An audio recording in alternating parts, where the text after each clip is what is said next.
My husband confessed during a family dinner that he misses his life before meeting me because he felt free and unburdened, so I confronted him about whether he regrets marrying me, but he just said I'm overreacting.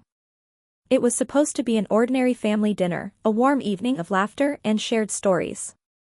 But instead, it turned into a moment that unraveled the delicate balance of my marriage.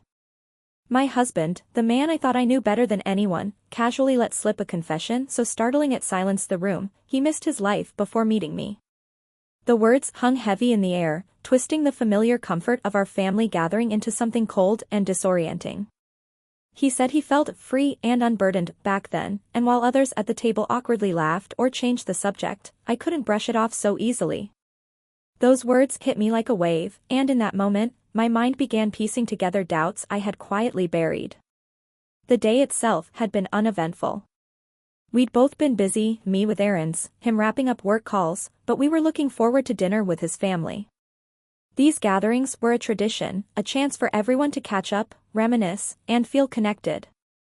As always, I had spent time making sure we arrived with a thoughtful dish, ready to contribute to the evening's cheerful vibe.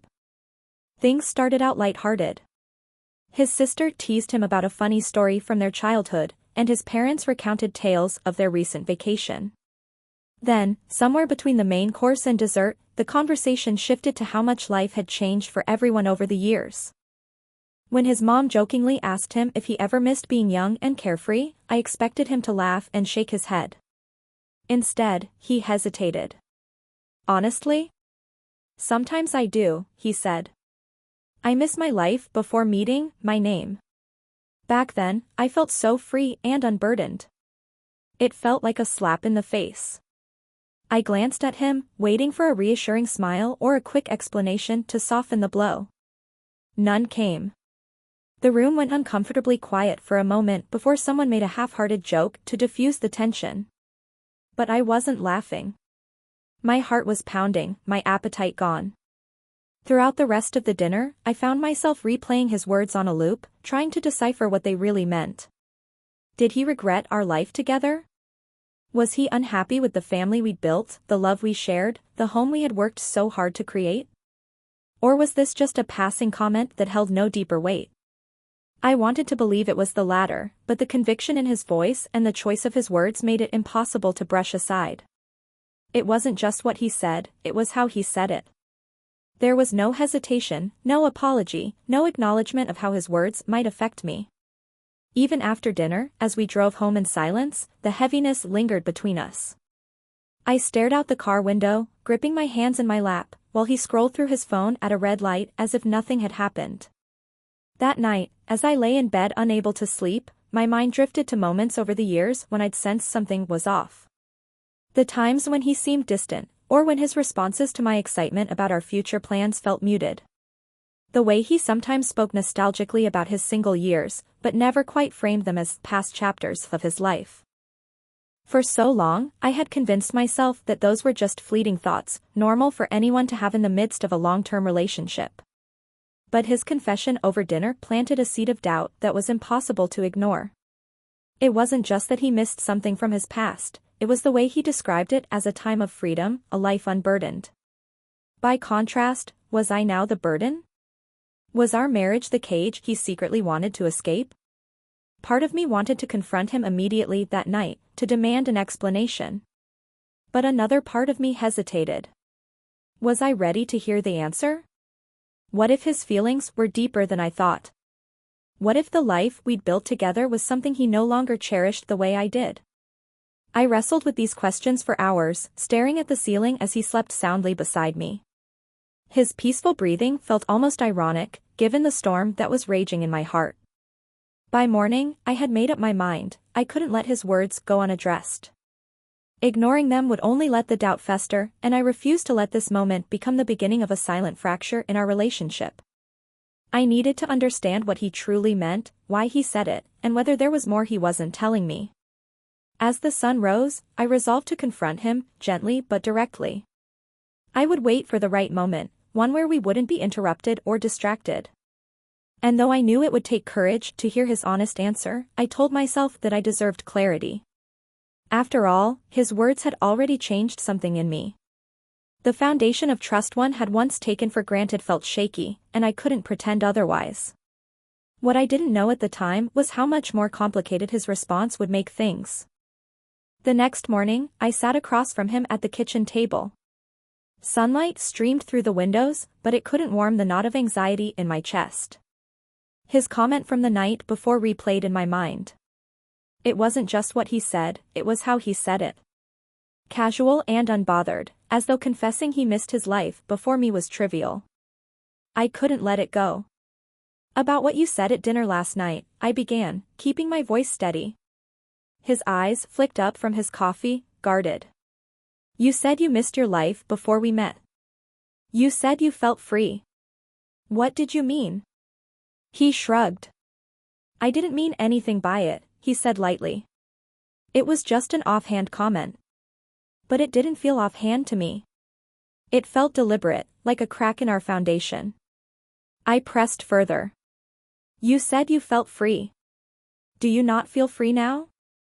He sighed, setting down his mug. That's not what I meant. Everyone misses things about their past. It doesn't mean I'm unhappy. His words sounded hollow. Freedom isn't something people casually mourn unless they feel trapped. Then why did you say it? I asked quietly. Why bring it up? Do you regret marrying me? This time, his reaction was sharper. Why are you twisting my words, he said, his tone defensive. You're overreacting. I didn't say I regret marrying you. But how could I not overreact? His words planted doubt in my mind. For years, I'd believed our marriage was built on love and trust. Now I wasn't sure. The idea that he might view our life as something he tolerated rather than cherished was unbearable. For days, I couldn't shake the feeling that his words meant more than he let on. I started replaying moments from our past through a different lens. I thought about how often I'd been the one to compromise, to adjust my plans, to make room for his needs. He'd always seemed so independent, so self-sufficient, and I'd admired that. But now I wondered if he'd ever fully embraced our life together. When we first met, he'd talk about how much he valued his independence. He'd reminisce about solo trips, spontaneous nights out, and the excitement of living without a plan. At the time, I thought he shared those memories because they were part of his story, not because he missed them. Now I wasn't so sure. It wasn't just his comment at dinner that haunted me. It was the small moments I'd overlooked, the way he'd grow distant during conversations about our future, the restless energy he carried after weekends at home, the wistful way he spoke of his past. At the time, I'd dismissed it as nostalgia. Now I wondered if it had been something more. The worst part was that he didn't seem to understand why his words hurt me. To him, it was a fleeting thought. But to me, it felt like a reflection of something deeper, a gap between us I hadn't seen before. And if that gap was real, I didn't know how to bridge it. As the days passed, I found myself questioning everything. Was our marriage a source of happiness for him, or a sacrifice he'd made out of obligation? And if it was the latter, where did that leave me? I needed answers, but I couldn't force him to give them. Whatever truth lay behind his words, he would have to choose to share it. Until then, all I could do was brace myself for the possibility that the life we'd built together wasn't what he truly wanted. Days turned into a week, and the unease between us only grew. I tried to mask my feelings, to convince myself I was overthinking. But the weight of his confession sat in the back of my mind, unrelenting. I needed clarity, something to break the silent tension that had settled in our home. If I didn't address it, the uncertainty would consume me. That evening, I waited for him to finish his shower before I broached the subject. The steady rhythm of water against the tiles gave me a moment to rehearse my words, but nothing felt right. When he finally walked into the bedroom, towel draped over his shoulders, I knew I couldn't put it off any longer. "Can we talk?" I asked, my voice steadier than I expected. He paused, glancing at me warily. "About what?" "About us. About what you said at dinner last week." He sighed, clearly bracing himself for a conversation he didn't want to have. "I thought we already talked about this. I told you it wasn't a big deal." It might not be a big deal to you, but it is to me, I said, my tone firmer now. When you said you missed your life before me, it felt like you were saying you regret marrying me. And I can't just let that go. He sat down on the edge of the bed, running a hand through his damp hair. For a moment, he said nothing, and the silence stretched thin. Finally, he spoke. I don't regret marrying you. I need you to believe that. Then help me understand, I said. Because right now, it feels like there's something you're not telling me. Do you feel trapped? Do you feel like this life isn't what you wanted? His eyes met mine, and for the first time, I saw the vulnerability he'd been hiding. It's not about you, he said quietly. It's about me. My life before we met, it was simpler. I didn't have to think about anyone else. I could make decisions on a whim, do whatever I wanted, whenever I wanted. And sometimes, I miss that. As we sat together in the quiet of our bedroom, I realized that marriage isn't just about love and commitment. It's about facing the hard truths together, even when they're painful. And as difficult as this moment was, I hoped it would bring us closer to the kind of partnership we both wanted, one built not just on love, but on understanding. The days that followed were quieter, but not in the way they had been before. This silence was different, not heavy with unspoken fears, but thoughtful. We were both reflecting, trying to find our footing after the honesty that had spilled between us. I noticed him making small changes. He lingered longer during conversations, truly listening. He offered to take on tasks he'd normally avoid, like meal planning or organizing a weekend outing. These gestures weren't grand, but they felt significant, like he was trying to show me that he was here, present, and committed to the life we were building. One evening, as we sat on the couch together, he surprised me.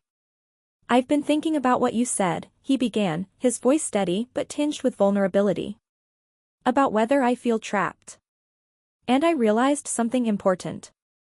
I've been holding on to this idea of freedom because I'm afraid of failing you.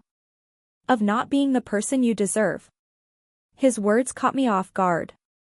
I'd been so focused on my own fears, of not being loved enough, of being a burden, that I hadn't considered his. You're not failing me, I said gently. But we can't be afraid to talk about these things. I want us to be honest with each other, even if it's hard. He nodded, his gaze meeting mine. I'm ready to try. To be more open, to stop burying things. But I need you to promise me something too. Anything, I said without hesitation. Promise me you'll tell me when you're hurting. Don't keep it all inside. I want to be there for you, but I can't if you don't let me in. Tears pricked at my eyes. I promise. In that moment, something shifted between us. The cracks that had felt so ominous before now seemed like opportunities, places where we could grow stronger, together. Our marriage wasn't perfect, but perfection had never been the goal. What mattered was that we were choosing each other, even when it was hard. As we sat together, hands intertwined, I felt a sense of hope I hadn't felt in weeks. This wasn't the end of our story, it was a new beginning. And while I didn't know what challenges lay ahead, I knew we'd face them together. That was enough.